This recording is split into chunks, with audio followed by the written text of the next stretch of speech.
We want to thank Joseph Christina, Joseph Christina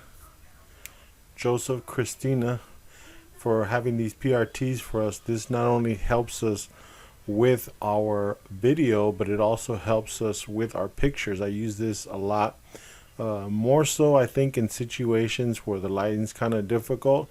And for me personally, this has come in super handy for me, especially during churches that have stained glass windows where the lighting is just all over the place.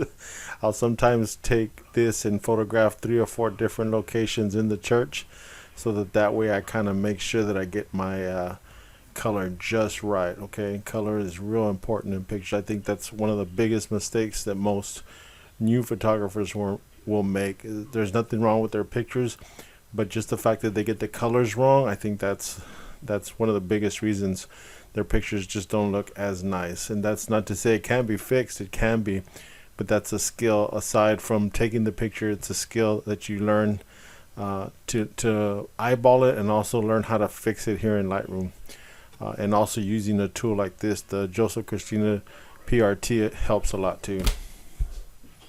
Okay, here we go, guys.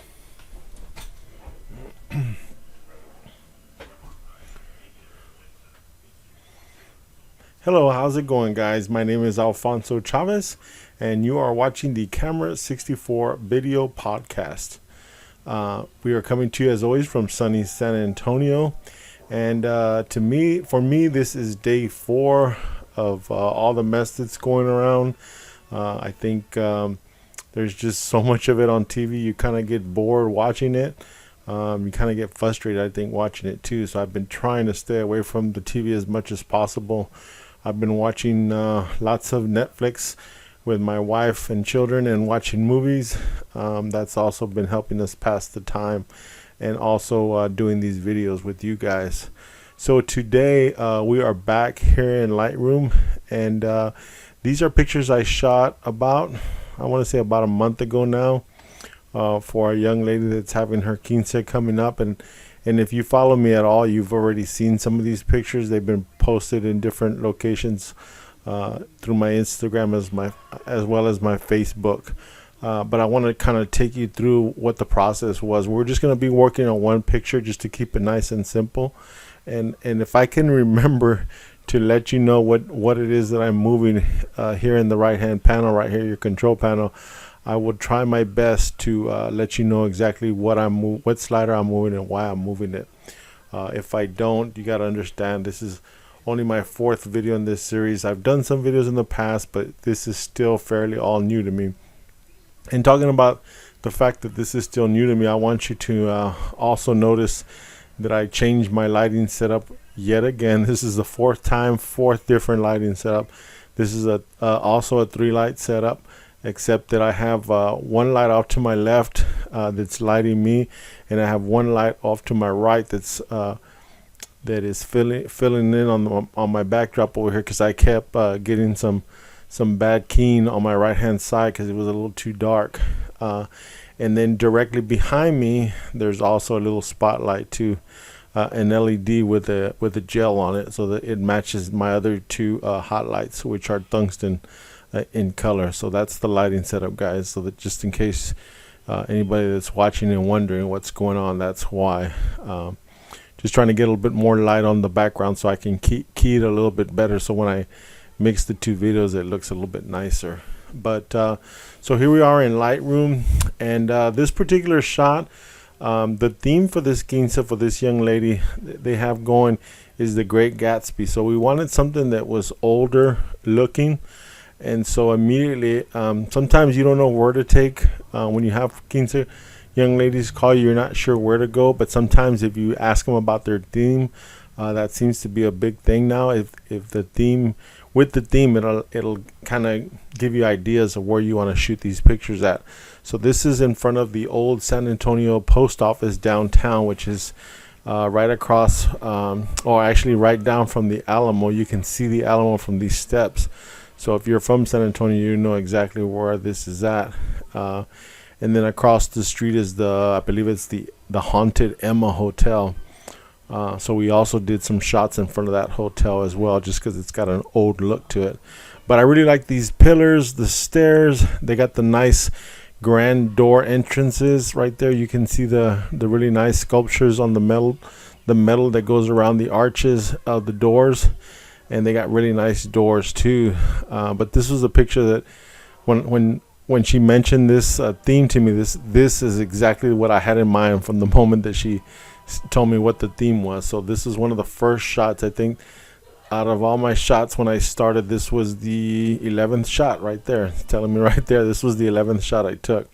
So and the reason why is because when I'm starting a session, I don't like to start off trying to get keepers right away. I always want to try and work my way up to that point. And so you can see the kind of shots I took before they got there, just to kind of give myself a little bit of ideas. I brought her in, was messing with the lights here, trying to get it just right, and you can tell the progression that I'm working the lights till I finally get her into the position that I had in mind here, which is this shot right here. This is the shot that I had in mind. It's perfect. It shows enough, but it kind of hides some of the rest of the stuff that's going on behind her too as well. So one of the things that I noticed immediately when I looked at this is kind of everything is pushed over to my right hand side. There's still a little bit of place, but our highlights are really high up there. They're not no clippings going on or anything up here, but they're just pushed way up there, and you kind of lose some of the detail in the dress. Okay, so that's always whenever you're shooting dresses, whether they're quince dresses or wedding dresses. This is another mistake that I see a lot of times that new photographers will make, and that's that they overexpose the dress. And trust me, it is hard. It's not hard to do. It's easy to overexpose the dress if you're not careful. Whether you're shooting with using the sunlight as your primary light, or flashes like I was in this particular instance, and it was shady out. It was overcast this day, so the sun was not out. So this over brighting, for me trying to get the brightness on her face correctly, her dress is kind of overexposed here. So that's the first thing. And the way I edit is whatever catches my eye, that's the way I edit it in the order that I edited in. So immediately what I'm going to do is not pull my overall exposure down. That's not what I want to do. I just want to bring some of those highlights down in that dress, and you can kind of see that right away, the difference. See, now we can kind of see some of the detail in her dress,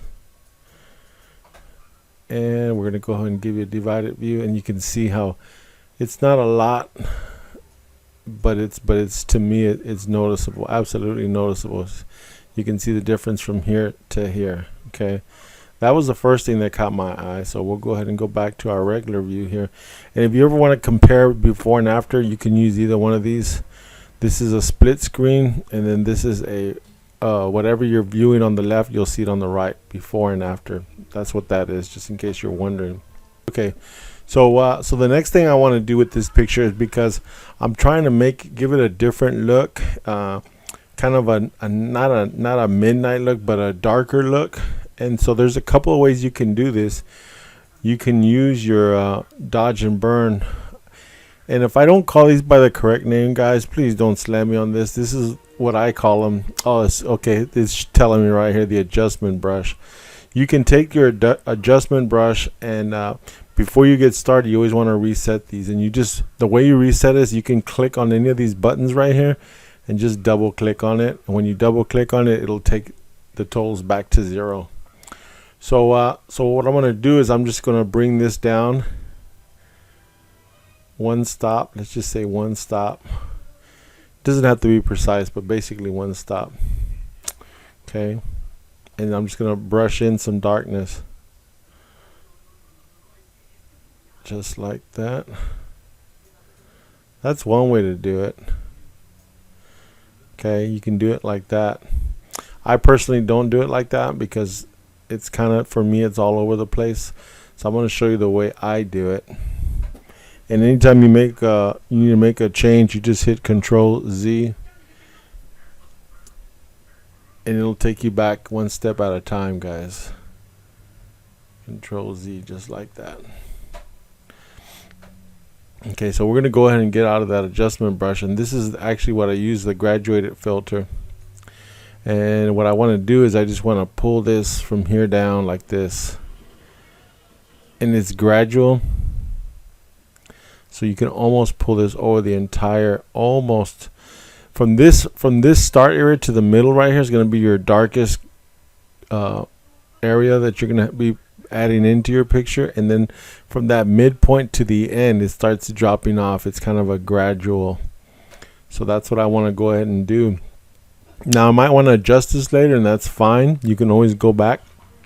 If you notice, if I click anywhere else on the picture, it'll immediately start a second one, just like so. So we can play around with that too. And sometimes you might try it one way and then decide, you know what, it's better if I do this. And that's what's happening right now. See, I think that looks better right here. And then you can always go back to the one you created before just by clicking on it, just like that. And then once you click on it, you can adjust it any way you want, just like when you first applied it. Just like that. And I think that works perfectly, actually. And then you just single click on that to get out of that. So now it's gradual, nothing that's really noticeable. And that's the difference for me, the reason that I don't use the adjustment brush. And I'm sure you could feather the adjustment brush so it's not as noticeable, but for me personally, I just think it takes longer. So I use that this other graduated filter for a lot more times than I normally would use the adjustment brush. So now that we got that going, the other thing that I always look at too is I'll go down to, and I always like to add in a little bit of texture. It's kind of tough to explain what texture does, but it essentially adds texture. I always want to add in about 10 or 12 here. And then also my vibrance. Now on this particular picture, there's not a lot of colors, as you can tell. Her dress basically matches this background here, so there's not a whole bunch of colors. But either way, I still want to use my vibrance brush, and if you can notice the difference right away, immediately in her face. And the general setting that I prefer on this is around 20 to 25 in the vibrance.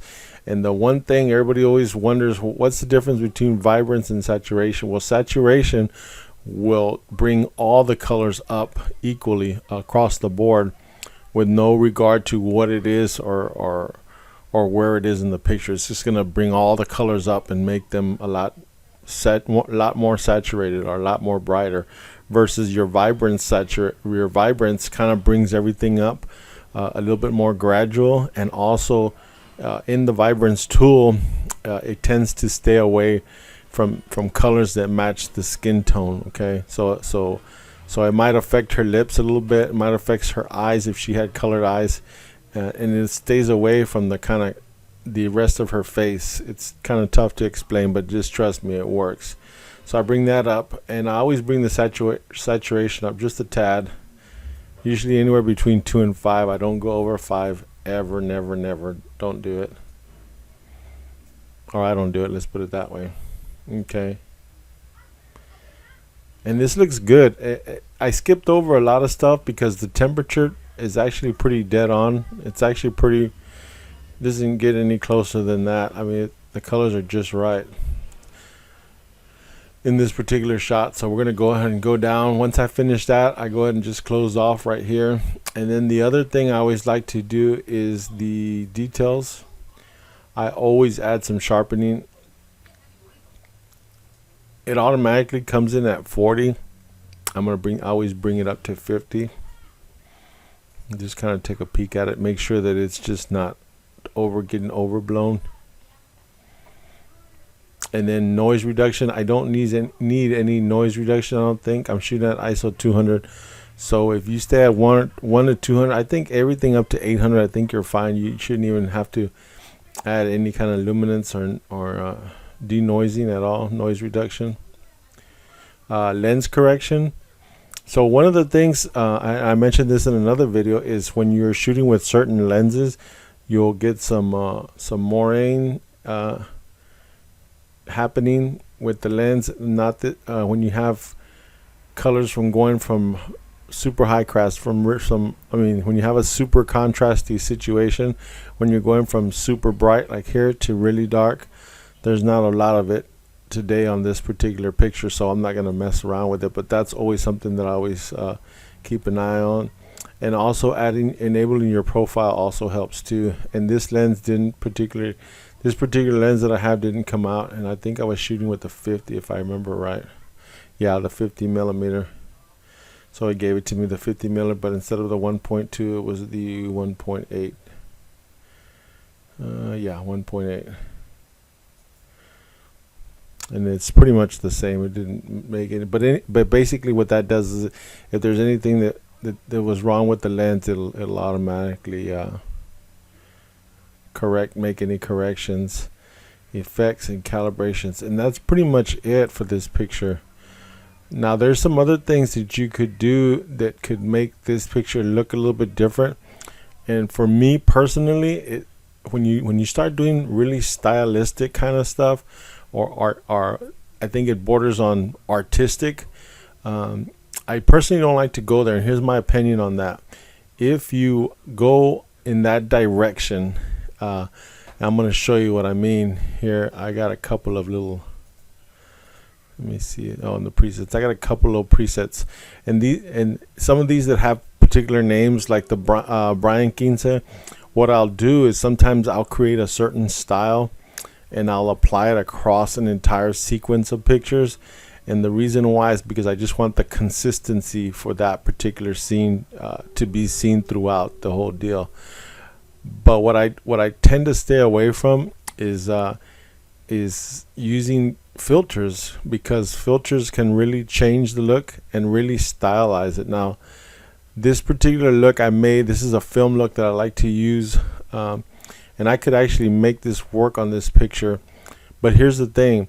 When you stylize it really into a certain mold or into a certain direction, here's the deal with that, is that the person that receives the picture, they can only go two directions too with the picture. They're either going to really love the picture, really love your style, really love what you're doing, or they're going to say, well, it's kind of not what I wanted, because essentially it's kind of like choosing a car, I guess you could say. If you can go into a dealership, take 10 different people, and I guarantee you're going to walk out, they're going to be buying 10 different style of cars, whether it be their color, whether it be the way that they're set up, whether it be the tires on the car, the type of radio in the car, whether the car has an alarm.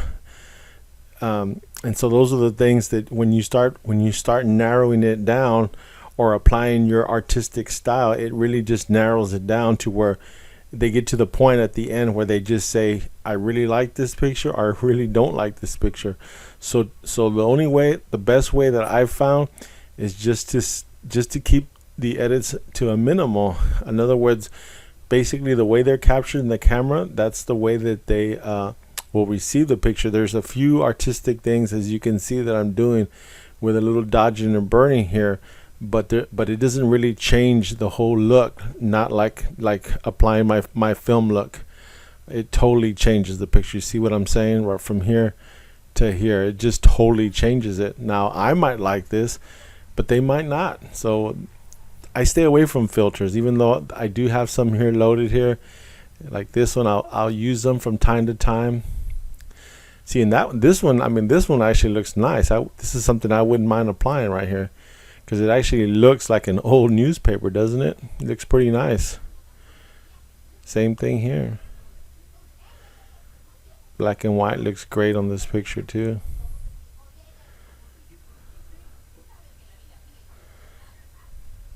So when I deliver these pictures, I'll deliver them kind of as close to out of the camera as possible, just so that way they're going to get high quality pictures. Now, sometimes I've had people apply filters after the fact. Well, that's perfect, because then they're stylizing that picture to the way that they like, instead of me doing that. And I think I think in the long run it's helped me have more clients because of the fact that I do that. I don't highly stylize. So that's pretty much it, guys. This is exactly what I like. This is how I would leave it here. And like I said, filters are okay, but not in every situation.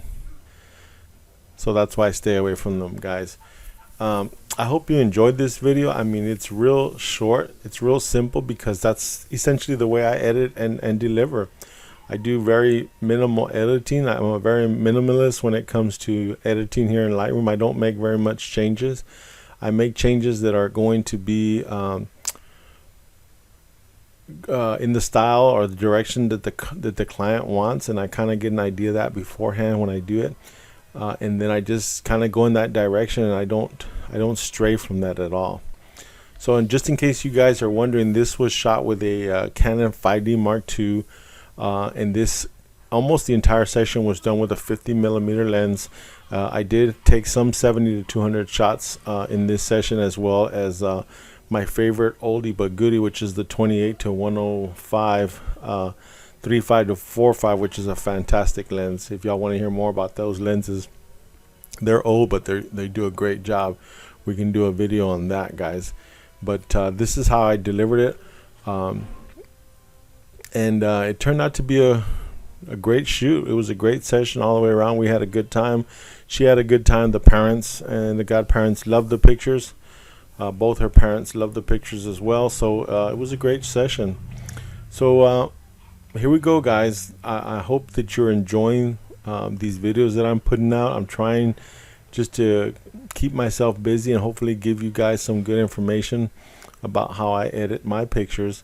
And if you have any questions that you have about Lightroom or how your editing style, or you need help with your editing style, please feel free to reach out to us. Okay, I'd love to hear from you guys. I've gotten a couple of questions, and I've been happy about hearing those questions, and we're gonna keep going in the direction that the people out there, you guys watching this video, I want to go in your direction as well. The only way we get better and have more content is me hearing from you guys. So if you have watched this video and you've enjoyed it, and please let us know, and we'd love to hear from you guys. You can reach out to us at our website. It's www.camera64.com, as well as you can drop me an email. It's alfonso@camera64.com. And you can also, of course, comment in the YouTube notes. In the YouTube comment area if you'd like to. We'd like to hear from you there too, and if I have a chance, I will definitely get back to you. So for right now, guys, we're going to pull this to a close.